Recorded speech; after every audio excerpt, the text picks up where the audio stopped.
రెండు తెలుగు రాష్ట్రాల్లోనూ నీటి వనరులు సమృద్ధిగా ఉన్న ప్రాంతాలలో రబీ పంటగా వరిని అధిక విస్తీర్ణంలో సాగు చేశారు. ప్రస్తుతం వరి పైరు పొట్ట దశ నుంచి కోత దశ వరకు ఉంది. మారుతున్న వాతావరణ పరిస్థితులకు వరి పైరును ఆకునల్లి ఆశించి నష్టపరుస్తోంది. రాత్రులు చల్లగా ఉండి పగలేమో అధిక వేడి వాతావరణం ఉండడంతో నల్లి ఉధృతి ఎక్కువగా ఉంటోంది. ఇప్పుడు ఆకునల్లిగా ఉండి కంకి వచ్చాక కంకి నల్లిగా నష్టం చేస్తుంది.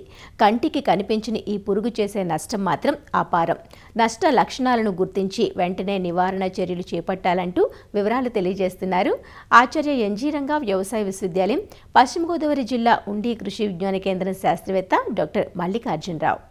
దాల్వా వరిలో మనము కొంత ఉష్ణోగ్రతలు పెరగడం కూడా జరుగుతున్నాయి. ప్రస్తుతము వరి పంట అనేది పూత దశ నుంచి మనకి పొట్ట దశ నుంచి అలాగే పూత దశ, కొన్ని ప్రాంతాల్లో అయితే పాలు పోసుకునే దశ, గింజ గట్టిపడే దశలు కూడా వివిధ దశల్లో కూడా వరి అనేది ఉంది. పగటి ఉష్ణోగ్రతలు బాగా పెరగడం వల్ల వరిని ఆకునల్లి కూడా ఆశించి నష్టం కలిగజేస్తూ ఉంది. ఆకునల్లి అనేది రావడం వల్ల పైన వెనకాల ఉండి ఇవన్నీ కూడా రసాన్ని పీల్చడం వల్ల ఆకులన్నీ కూడా తెల్ల తెల్లగా మారిపోతాయి. తర్వాత ఇంకా ఆరెంజ్ కలర్లో కూడా పండుబారినట్టు కూడా కనిపించడం జరుగుతూ ఉంది. అయితే ఇది ఎప్పుడైనా మధ్యలో ఏమైనా వర్షాలు పడినప్పుడు కనుక ఉన్నట్లయితే ఈ ఆకునల్లి అనేది ఎలాంటి పురుగు మందులు కొట్టకుండానే కూడా నివారించవచ్చు.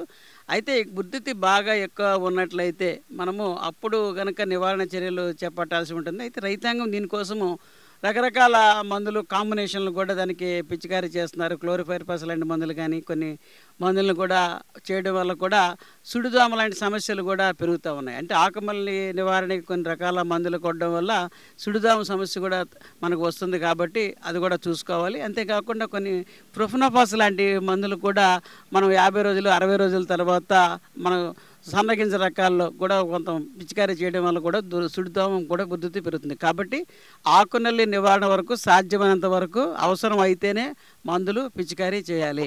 ఆ నష్టం అనేది ఎక్కువగా జరుగుతుంది అనుకున్నప్పుడు స్పైరోమెస్పిన్, ఒబెరాన్ లాంటి మందుల్ని 1 ml కూడా కలిపి దాన్ని 1 లీటర్ నీటిలో కలిపి పిచికారీ చేసుకోవచ్చు. అలాగే నీటిలో కరిగే గంధకం కూడా 3 గ్రాములు లీటర్ నీటికి కలిపి కూడా ఈ ఆకునల్లిని వరిలో సమర్థవంతంగా నివారించుకోవచ్చు.